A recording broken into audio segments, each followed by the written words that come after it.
Good morning. Sorry for the scary statistics at the end of the video. It usually is a bit of a surprise to a lot of people that security is fairly often claimed to be the most highest priority in enterprise. Usually well funded, but typically the one with the least impactful outcome.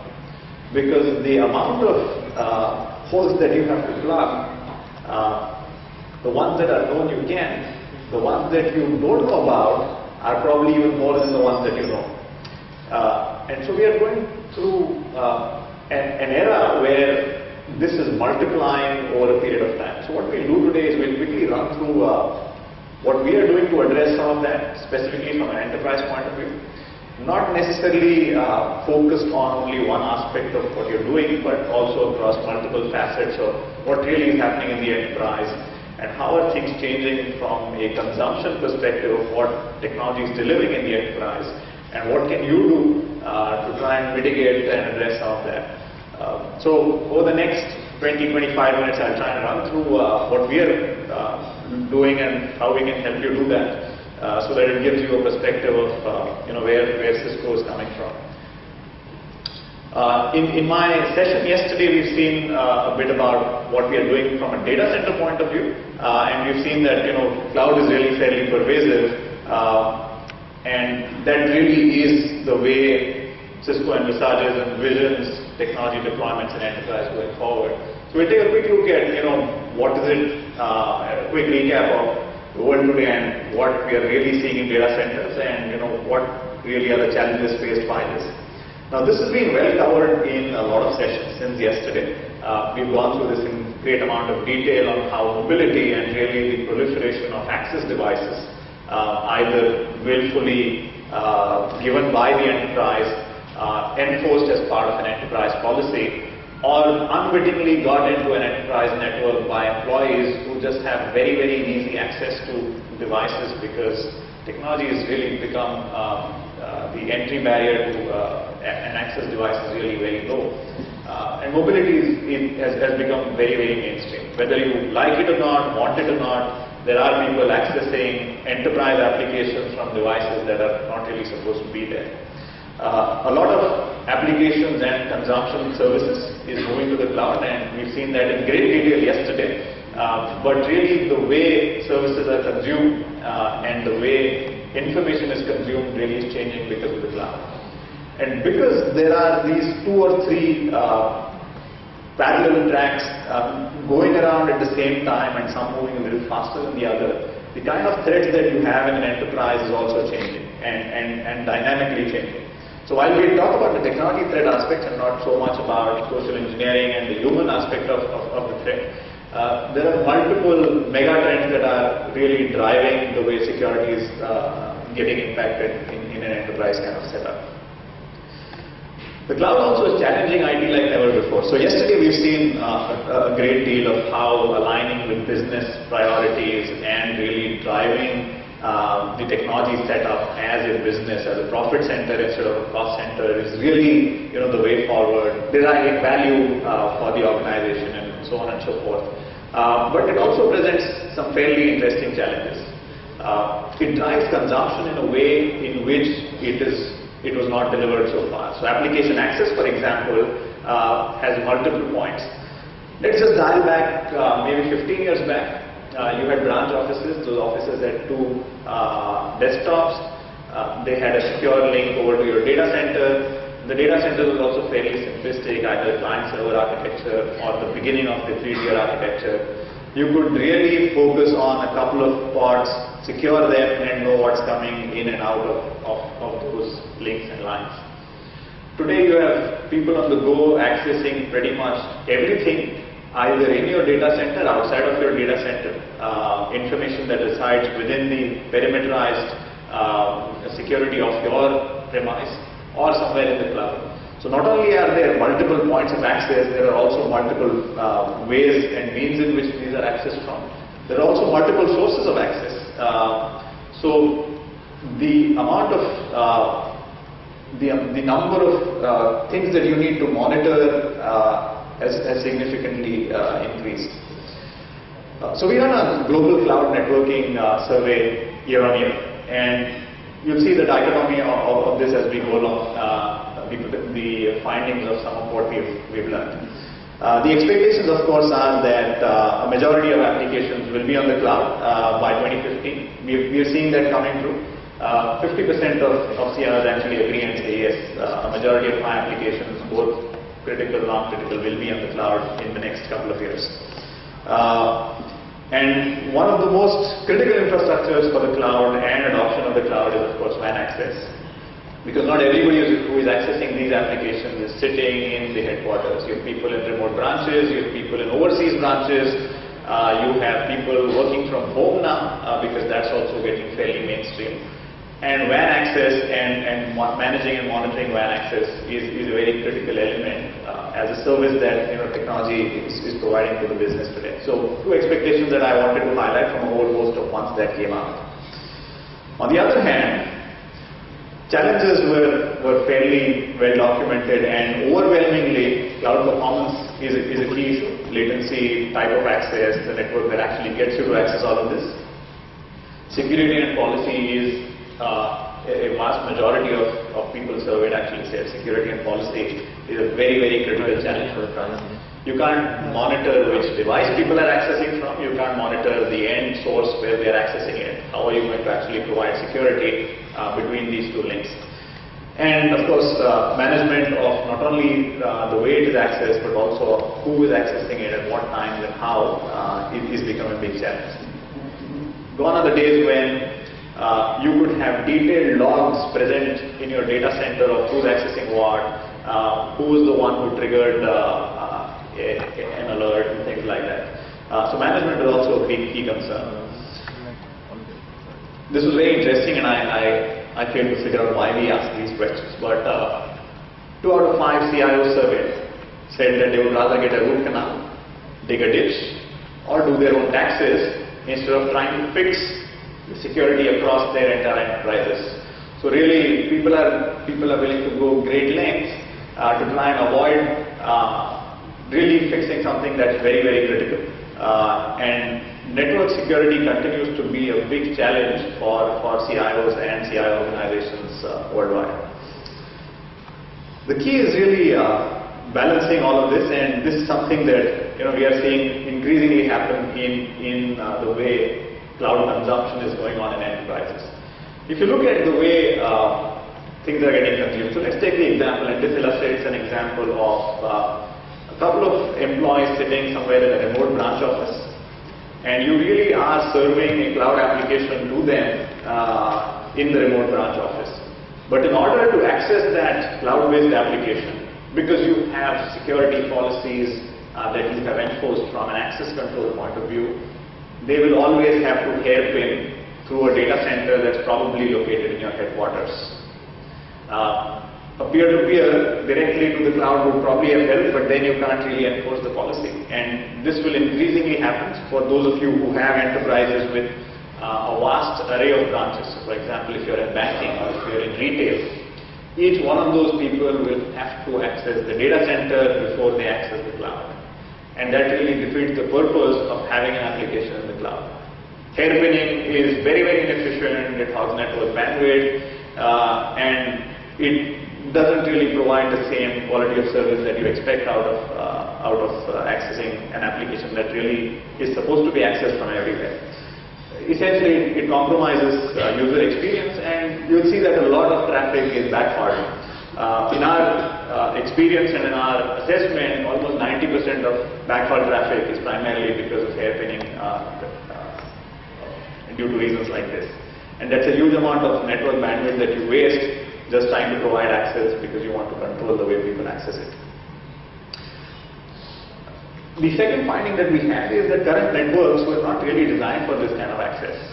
If you see a remote branch and if you see the way virtual desktops are being rolled out, for example, most people have connectivity that can only support about 20 users in a remote branch. You may have branches that are that size, but you may also have branches that are bigger than that. The other findings that we have are on WAN security, and we've seen that hybrid clouds, which are increasingly being adopted, part private, part public, have significant impact on the way WAN traffic and WAN security is being deployed. And of course, we are always faced with the predominant issue in technology, which is please optimize your budgets, and those budgets should only focus on high priority areas. And really, security is one of the few things that gets impacted because of that, because of the sheer number of things that you need to deploy. And the other thing that also gets impacted is from a policy and visibility perspective into deploying security in the enterprise. There's a lot of inconsistency in what you do at data centers and what you do across the enterprise. So just to summarize, this is essentially a quick snapshot of what the problem is. It's an any-to-any problem. Earlier you had a one-to-one that needed to be monitored and managed. Now you really have an any-to-any connection, and that will just go on proliferating as we talk about. As more and more devices come online and get connected back to the enterprise, you will have more and more of these issues to manage, more and more policies to enforce, and try and manage this grid of connections that's going on. You would have heard about cars getting very smart now. You have cars that have a lot of intelligence that's built into the car. What that's also allowed people to do is you can actually have people navigate through the security loopholes in these car management systems, and you actually have people driving down highways with a hacked car that refuses to go or is on the side. And that is a very, very scary proposition. Just imagine, and I love your example of above 100 and 120. Just imagine you are hurtling down a highway at 120 kilometers an hour. Somebody has remote access to your car because the network is open and there's a loophole. And right in the middle of very high-speed traffic, he decides to shut down your car. Very, very scary. And that's the reality because cars are very, very intelligent now and people can have access to something like that. So the more we move towards an Internet of Things and connected devices, there is a lot of things that you need to really factor in while you are doing a security assessment and policy. And achieving a balance in all of this is really difficult because the CIO organization's focus really is on enabling business. The CISO organization's focus, of course, is on making all of this enabling applications and services more secure. And we'll hear from some speakers in the afternoon on what are the best practices in doing all of that. And the CEO really is looking at doing all of that, and sometimes there needs to be a trade-off. You can scale a business very, very rapidly, but can you scale it in a secure manner? You can provide application access to employees and your partners and downstream and upstream vendors, but can you do that in a secure manner?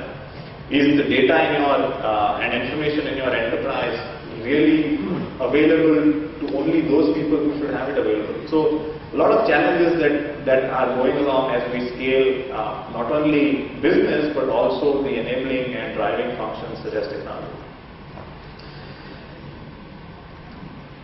These are three primary functions that form the bedrock of security policy, and these are the essential implications of formulating that security policy. The first is defend. This has been on for a long time. You know there is a vulnerability. You know there is a hole. You set a technology and a policy to defend what you know. The second is discover. Now discover is a little tricky because it demands for you to be in with what are perceived threats.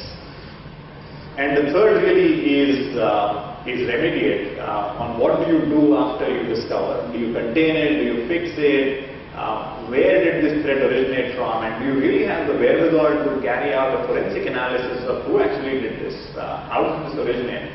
And these three really are the pillars that we continue to focus on from a security policy to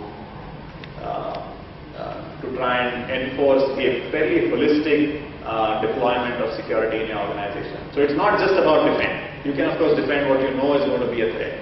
But discover and remediate really are things that going forward will prove to be critical.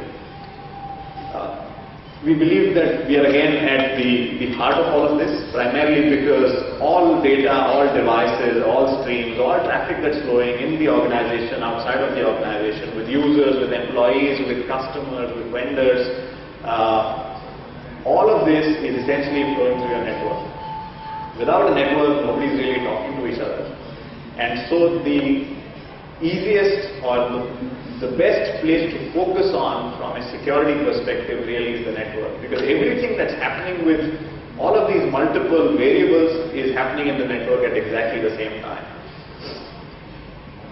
So what we have done over the last 3 or 4 years is we've put together a next generation security strategy which we believe will serve enterprises for the next few years, predominantly because of the way access is evolving.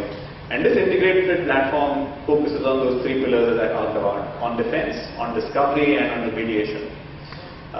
There used to be a time when we used to focus on things like access control, that moved on to making security controls more content aware on what kind of application is flowing through. So if it's video, you will screen it in a different way. If it's a text file, you will screen it in a different way.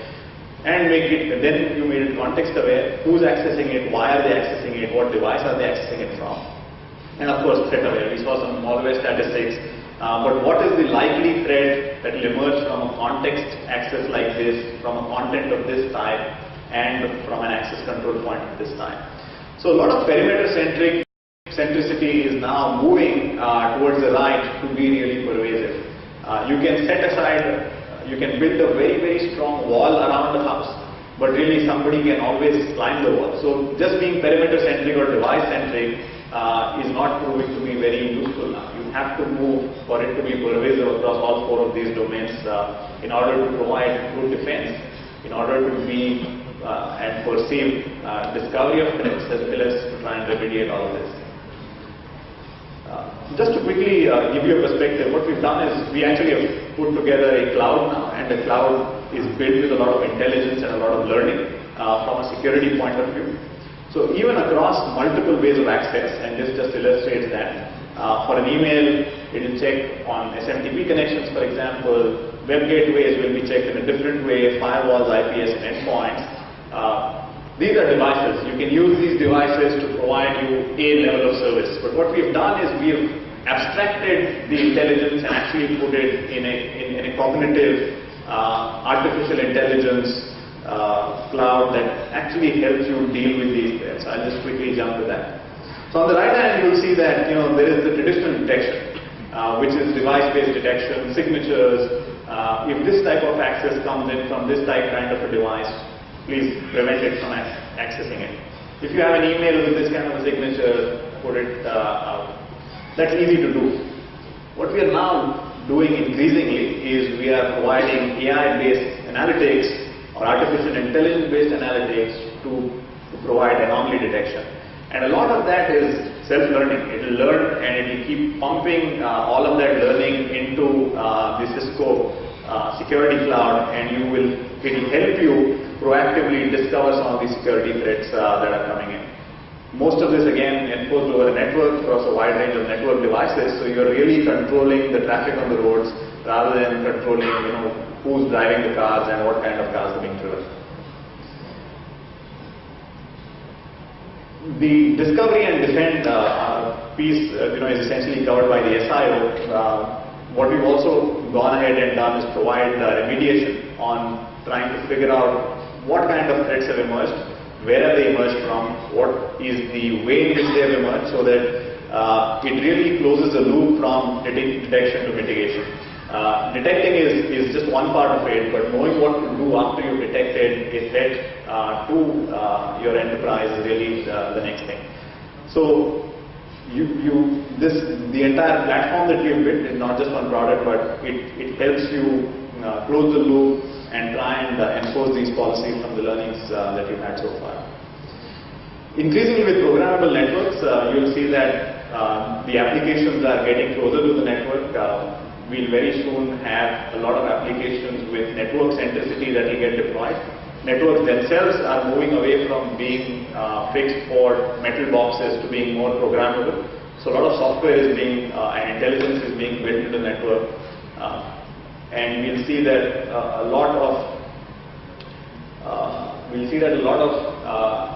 software-based learning algorithm will essentially drive the way you deploy security in the cloud era.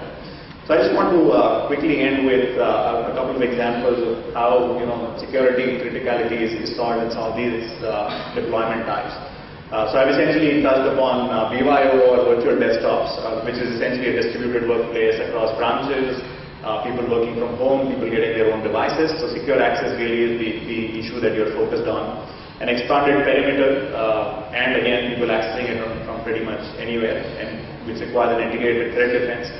An escalation of collaboration tools, not just voice, video, but also personal video that people are using in the enterprise today. And of course, virtualization and the transition to a data center as a cloud, which we are seeing. And this has its own dynamic. So a lot of the intelligent security fabric that we have built in the cloud has very specific solutions for each of these. They may use multiple point products from us, but really we've abstracted the intelligence that helps us manage all of this security a little better. So please come and meet us after this presentation. We have a booth and some experts on specific security issues that you may be facing that we can address. A lot of this can be customized to the way you're perceiving and seeing your enterprise evolve. Thank you very much for your time and your presence over the last 2 days. Hopefully this was helpful, and I'm free for a chat after this presentation. Thank you.